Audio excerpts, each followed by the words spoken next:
I had 5 ads over the last 7 days. I'm sorting by spend. So Meta has flagged these ones as the top ones. And then my target cost per booked call is like 140. So I'm way below it on this top one right here. So I'm like, okay, I got one that I should scale. So what I did, this is an ABO campaign. I made a CBO campaign. I duplicated this same ad into it. I'm doing like either $50 or $100 on the CBO. But the critical thing is I didn't turn this testing campaign off yet because I don't know if just duplicating into the CBO is going to work. So I guess the question is, I've got like a 72-hour thing on my calendar to look and say like, okay, is the CBO scale one actually performing? If so, do I shut off the testing one in this ABO, allow the other ones to get some spend, or do I continue to let it roll because there could be a scenario where I move it into a CBO and the same ad doesn't actually scale? I think you've done exactly right. The way I would approach this, and I do approach this all the time, is if I have an ad which is doing very well in my ABO, I would then duplicate it into the CBO, just like you said. The CBO has my target budget on the scaling, but I will leave the original running in the ABO, and then I'll slowly raise that budget as it's continuing to perform. So you'll end up having 2 instances of that ad, maybe more if you have other variations going on. But you'll have your main CBO where there's only your best ever performance in there. Maybe it spends, maybe it doesn't, maybe it performs, maybe it doesn't in there. But hopefully your ABO will just continue to perform this lower budget, and we can just slowly push the budget up. I don't know what's maybe you're at 50 a day on this ABO. I would just raise that by $10 every 2 or 3 days, so that slowly this gets bigger and bigger on the ABO, and then the CBO is hopefully also going to work at the same time. Does that help? Yeah, that does help. I actually wasn't thinking about that because I guess the concern part if I'm making a bunch of sales, I can cover it on cash flow. But there is a concern is like that ABO is basically my testing ground for new creative to find winners. And I'm local market, so they fatigue, relatively quickly, like after 2 weeks or whatever. So I guess part of my concern would be if I'm upping that budget without adding new creative into the ABO, am I just kind of going to screw myself in the future from not having fresh, new tested creative to move into the CBO?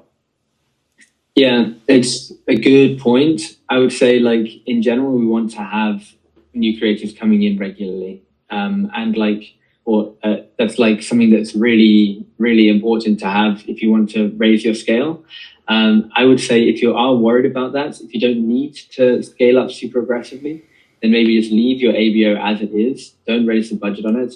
Do put it into your CBO, but we really want to be having as many high quality creators in that CBO as possible to prevent the fatigue we just talked about. So I would actually say if you're not I'd say scaling, of course, you want to scale when you find something which is working, so you want to be making more money from it. But you are right that there is a risk that you will then kill the golden goose by being too aggressive with the only creative that's working, if it is the only creative that's working. So I would actually say try to have at least some kind of pipeline to bring in new creatives to replace this one if it does suddenly die off. If you don't really have that quite yet, I would say maybe don't be too aggressive with this. Scale it if you want, but focus on trying to get this creative strategy working so you get more stuff coming in. Not necessarily ideal advice, because obviously that's then a whole new workflow you need to be doing. Yeah. But I'd say it does happen all the time that I take a creative that's working really well in testing, move it into the scaling campaign. It pulls a lot of spend away from my other creatives and then totally doesn't convert. And then I really tank my ROAS on that main campaign.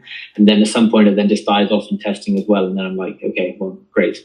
So unfortunately it's not easy and it's all a bit of a mess. But the way I'd approach it if you are ready to scale is raise the budget slowly on the ABO, duplicate into the CBO, and then just keep on getting new stuff into your ABO to replace it if it does die. Okay. For new campaigns and for new new businesses basically where there's no data on a pixel.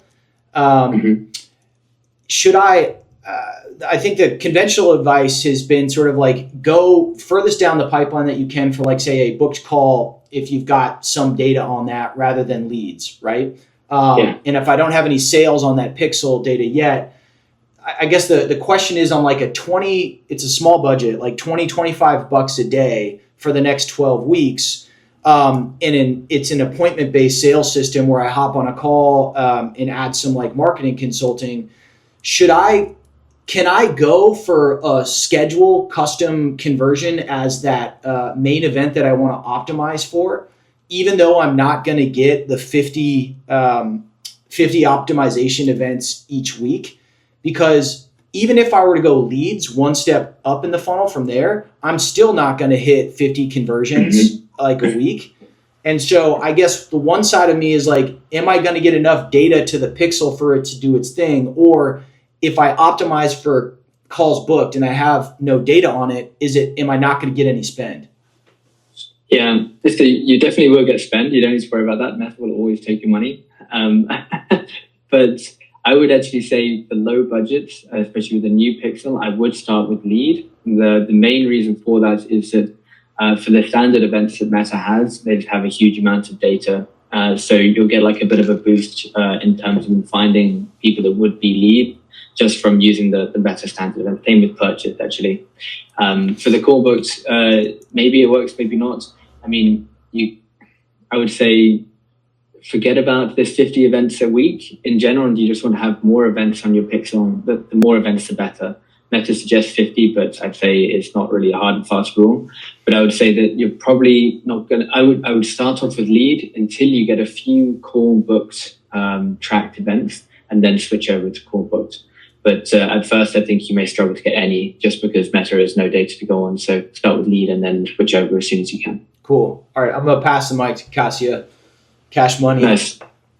I always tell, so when I have to do this, Cody, for a client, like start a new pixel from fresh, this is my talk track for every single one. I say, for the next 30 days, you're going to hate me and you're going to think I'm an idiot because nothing is going to happen. But I promise after just those couple of first conversions, after 30 days, Meta just like dials it in and then it takes off. So this is, sorry to like overshare, Cody, I just wanted to tell you. So my clients will always hit me up like 1 week in, 2 weeks in, 3 weeks in and want to cancel or want me to open and broaden and like do things. And I say no. And I tell everybody, I'm holding the line. I'm holding firm on day 30. I promise you it will happen. And it does every single time. So don't give on the data. Don't freak out because you're not getting any leads for the first 30. Just hunker down on it. And I promise you after day 30, it will completely change. Dope. So just hold the line and make that pixel perfect and you will be very happy.